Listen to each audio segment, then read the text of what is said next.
আসসালাতু ইমামুদ্দিন মান আকামাহা ফাকাদ আকামাদ্দিন ওয়া মান হাদামাহা ফাকাদ হাদামাদ্দিন।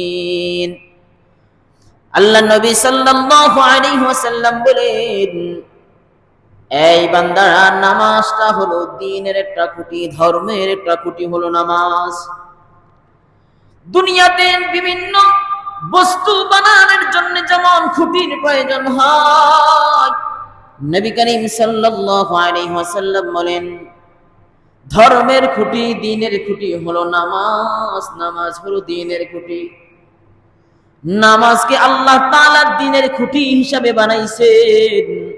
ধর্মের খুঁটি হিসাবে, ইসলামের খুঁটি হিসাবে আল্লাহ তাআলা নামাজকে বানাইছেন। নামাজ, নবী বলেন, মান আকামাহা ফাকাদ আকামাদ্দিন ওয়া মান হাদামাহা ফাকাদ হাদামাদ্দিন।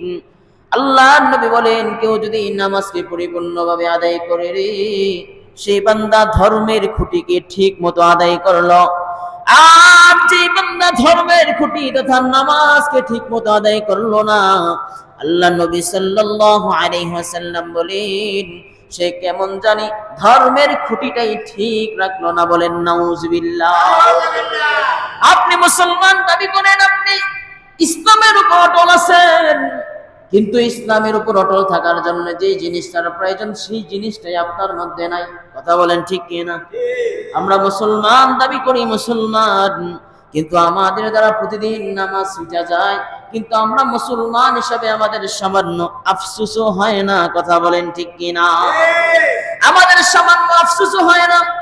নামাজ ছুটে গেছে তো আমাদের সামান্য পরিমাণে কষ্টও লাগে না, সামান্য পরিমাণে মনের মধ্যে আঘাতও লাগে না। কথা বলেন ঠিক। তার মানে বোঝা যায় আপনার প্রতি নামাজের কোনো মুহাব্বত নাই। কথা বলেন ঠিক কি না? যার প্রতি নামাজের মুহাব্বত নাই, প্রথম খোদার বলতে পারি তার মধ্যে আল্লাহর মুহাব্বত নাই। কথা বলেন ঠিক কি না? তার মধ্যে আল্লাহর মুহাব্বত নাই। আপনার টাকা পয়সা, মূল্যবান স্বর্ণ অলংকার, মূল্যবান জিনিসপত্র হারায় গেলে আপনার যেমন আফসোস হয়, কষ্ট হয়, নামাজ ছুটে গেলে তার বিন্দু পরিমাণ হয় না। কথা বলেন ঠিক কি না? নামাজ ছুটে গেলে তার বিন্দু পরিমাণ আফসোস হয় না। ধন সম্পদ ছুটে গেলে, হারায় গেলে যেমন কষ্ট হয়, তার মানে বোঝা যায় ধন সম্পদ থেকেও নামাজের মুহাব্বত কম। কথা বলেন ঠিক কি না? জোরে করে বলেন। হ্যাঁ, ধন সম্পদ থেকেও নামাজের মুহাব্বত কম। অথচ নবী করিম সাল্লাল্লাহু আলাইহি ওয়াসাল্লাম হাদিসের মধ্যে বলেন, যার এক ওয়াক্ত নামাজ ছুটে গেছে, তার মনে করো তার ধন সম্পদ, ছেলে মেয়ে সব কিছু নষ্ট হয়ে গেছে, চলে গেছে, এমন মনে করো। অথচ আমরা পুরো উল্টা, নামাজ এটাকে এমন পরিমাণে গাফেল বানায় ফেলছি। তোর নামাজ ছুটলে আর কি? কথা বলেন ঠিক কি? নামাজ ছুটলে আর কি? আমাদের মধ্যে কোনো মায়া নাই, মুহাব্বত নাই, কোনো আগ্রহ নাই, কোনো ভ্যান নাই, কোনো ভালোবাসা নাই। নামাজের প্রতি কোনো আমাদের কোনো গুরুত্বই নেই।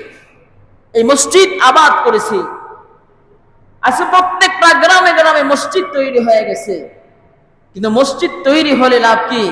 মসজিদে মুসল্লি নাই। কথা বলেন ঠিক? জোরে করে বলেন।